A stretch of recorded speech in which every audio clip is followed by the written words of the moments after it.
Munsi wa kabiri kaba iminsi 122 y'umwaka.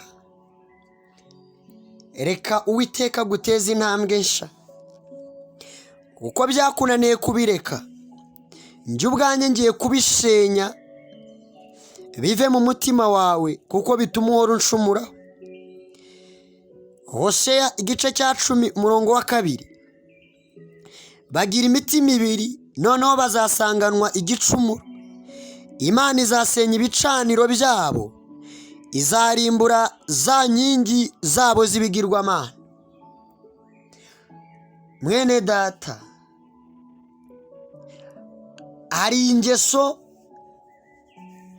zanze kuva mu mutima wawe. Uhora urwana ngo urebe ko watungana, ariko byaranze.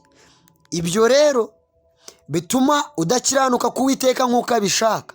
Hari ibyo uzi, hari n'ibyo wakomeje gukora utarasobanukirwa ko ari ibyaha, ariko ibyo Uwiteka ntabishaka. None icyo agiye gukora, wagiye kubitsemba.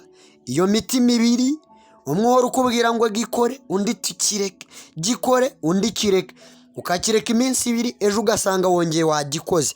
None Uwiteka agiye kuza kubitsemba muri wowe. Ibyo bicumuro agiye kuguha imbaraga zo kubireka. Bicaniro byose byari bikurimo, yaba ibya karande, by'inkomoko, ari byo wajya gukora utazi inkomoko zabyo, ariko byose Uwiteka aje kubitsemba muri wowe, aje kubirimburana n'inkingi zabyo zose. Ibyo byose byagaragaraga nk'ibigirwamana imbere y'Imana bigiye gukurwaho. Wakira imbaraga nshya mu izina rya Yesu. Mana, ndagushimye ko ari wowe ugiye gutuma mwene data abona agakiza gashitse kandi gashikamye muri wowe. Mwe gushora imizi muri Kristo, umutima we ube wubatse ku rutare, urufatiro ruzima ari rwo Kristo. Ibi byamutsindaga umwe kubitsinda. Ibi byatumaga ahoranywa amayoga, bimujyana mu busambanyi n'amarari yabwo, bituma abeshya, bituma ariganya, byose bimukuremo. Mwe kwigobotoriza ingoyi, hanyuma bicyane mwe gisha. Mu izina rya Yesu Kristo urakoze kubiremye. Amen.